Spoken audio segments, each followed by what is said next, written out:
ओम शांति। आज बाप दादा के 3 जून 2020 के ईश्वरीय महावाक्य हैं। मीठे बच्चे, तुम्हें श्रीमत पर सबको सुख देना है। तुमको श्रेष्ठ मत मिलती है, श्रेष्ठ बनकर दूसरों को बनाने के लिए। प्रश्न, रहमदिल बच्चों के दिल में कौन सी लहर आती है, उन्हें क्या करना चाहिए? उत्तर, जो रहमदिल बच्चे हैं उनकी दिल होती है हम गांव-गांव में जाकर सर्विस करें। आजकल बेचारे बहुत दुखी हैं, उनको जाकर खुशखबरी सुनाएं कि विश्व में पवित्रता, सुख और शांति का दैवी स्वराज्य स्थापन हो रहा है। यह वही महाभारत लड़ाई है। बरोबर उस समय बाप भी था, अभी भी बाप आया हुआ है। ओम शांति।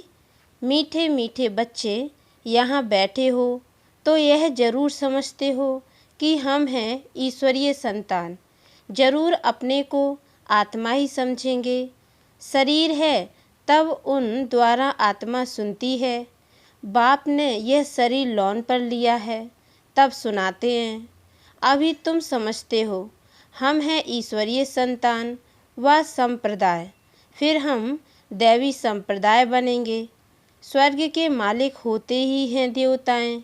हम फिर से 5000 वर्ष पहले मुआफिक दैवी स्वराज्य की स्थापना कर रहे हैं, फिर हम देवता बन जाएंगे। इस समय सारी दुनिया, भारत खास और दुनिया आम, सब मनुष्य मात्र एक दो को दुखी देते हैं। उनको यह भी पता नहीं है कि सुखधाम भी होता है। परमपिता परमात्मा ही आकर सबको सुख ही शांत बना देते हैं। यहाँ तो घर घर में एक दो को दुखी देते हैं, सारे विश्व में दुखी दुख है। अभी तुम बच्चे जानते हो बाप हमको 21 जन्मों के लिए सदा सुखी बनाते हैं। कब से दुख शुरू हुआ है, फिर कब पूरा होता है, यह और कोई की बुद्धि में चिंतन नहीं होगा। तुमको ही यह बुद्धि में है कि हम बरोबर ईश्वरीय संतान थे, ईश्वरीय संप्रदाय थे। यूं तो सारी दुनिया के मनुष्य मात्र ईश्वरीय संप्रदाय हैं। हर एक उनको फादर कह बुलाते हैं। अब बच्चे जानते हैं शिव बाबा हमको श्रीमत दे रहे हैं। श्रीमत मशहूर है, ऊंचते ऊंच भगवान की ऊंचते ऊंच मत है। गाया भी जाता है उनकी गतमत न्यारी। शिव बाबा की श्रीमत हमको क्या से क्या बनाती है। स्वर्ग का मालिक और जो भी मनुष्य मात्र हैं वह तो नरक का मालिक ही बनाते हैं। अभी तुम हो संगम पर, यह तो निश्चय है ना। निश्चय बुद्धि ही यहाँ आते हैं और समझते हैं बाबा हमको फिर से सुखधाम का मालिक बनाते हैं। हम ही 100% पवित्र गृहस्थ मार्ग वाले थे। यह स्मृति आई है। 84 जन्मों का भी हिसाब है ना। कौन कौन कितने जन्म लेते हैं। जो धर्म बाद में आते हैं उनके जन्म भी थोड़े होते हैं। तुम बच्चों को अब यह निश्चय रखना है हम ईश्वरीय औलाद हैं। हमको श्रेष्ठ मत मिलती है सबको श्रेष्ठ बनाने के लिए। हमारा वही बाबा हमको राजयोग सिखलाता है। मनुष्य समझते हैं कि वेद शास्त्र आदि सब भगवान से मिलने के रास्ते हैं और भगवान कहते हैं इनसे कोई भी मेरे साथ मिलता नहीं है। मैं ही आता हूँ। तब तो मेरी जयंती भी मनाते हैं, परंतु कब और किसके शरीर में आता हूँ यह कोई नहीं जानते सिवाय तुम ब्राह्मणों के। अभी तुम बच्चों को सबको सुख देना है। दुनिया में सब एक दो को दुख देते हैं। वो लोग यह नहीं समझते कि बेकार में जाना दुख देना है। अभी तुम जानते हो यह महान दुख है। कुमारी जो पवित्र थी उनको अपवित्र बनाते हैं। नरकवासी बनने के लिए कितना सेरेमनी करते हैं। यहाँ तो ऐसे हंगामे की कोई बात ही नहीं। तुम बड़ा शांति से बैठे हो, सब खुश होते हैं, सारे विश्व को सदा सुखी बनाते हैं। तुम्हारा मान शिव शक्तियों के रूप में है। तुम्हारे आगे लक्ष्मी नारायण का तो कुछ भी मान नहीं, शिव शक्तियों का ही नाम बाला है। क्योंकि जैसे बाप ने सर्विस की है, सबको पवित्र बनाकर सदा सुखी बनाया है, ऐसे तुम भी बाप के मददगार बने हो। इसलिए तुम शक्तियाँ भारत माताओं की महिमा है। यह लक्ष्मी नारायण तो राजा रानी और प्रजा सब स्वर्गवासी हैं। वह बड़ी बात है क्या? जैसे वह स्वर्गवासी हैं, वैसे यहाँ के राजा रानी सब नरकवासी हैं। ऐसे नरकवासियों को स्वर्गवासी तुम बनाते हो। मनुष्य तो कुछ भी नहीं जानते हैं, बिल्कुल ही तुच्छ बुद्धि हैं। क्या क्या करते रहते हैं, कितनी लड़ाइयाँ आदि हैं, हर बात में दुखी ही दुखी हैं। सतयुग में हर हालत में सुख ही सुख है। अभी सबको सुख देने के लिए ही बाबा श्रेष्ठ मत देते हैं। गाते भी हैं, श्रीमत भगवान बाच। श्रीमत मनुष्य बाच नहीं है। सतयुग में देवताओं को मत देने की दरकार ही नहीं। यहाँ तुमको श्रीमत मिलती है।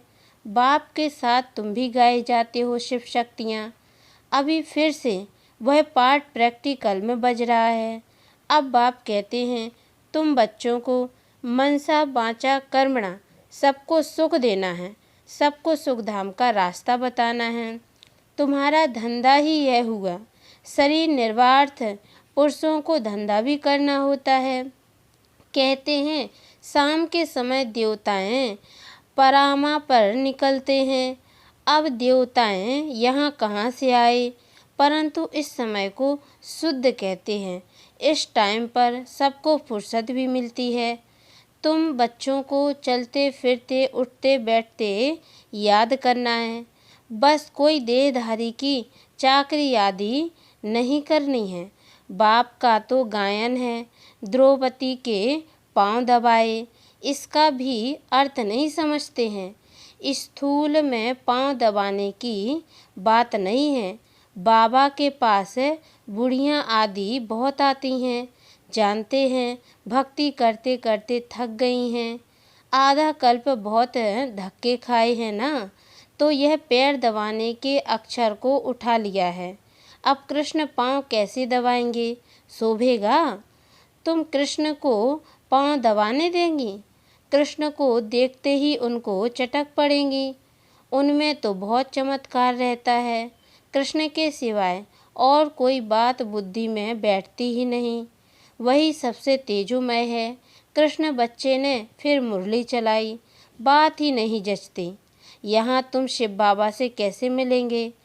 तुम बच्चों को बोलना पड़ता है, शिव बाबा को याद कर फिर इनके पास आओ। तुम बच्चों को तो अंदर में खुशी रहनी चाहिए। हमको शिव बाबा सुखी बनाते हैं 21 जन्मों के लिए। ऐसे बाप के पिछाड़ी तो कुर्बान जाना चाहिए। कोई सपूत बच्चे होते हैं तो बाप कुर्बान जाते हैं, बाप की हर कामना पूरी करते हैं। कोई तो ऐसे बच्चे होते हैं जो बाप का खून भी करा देते हैं। यहाँ तो तुमको मोस्ट बिलव्ड बनना है, किसी को भी दुख नहीं देना है।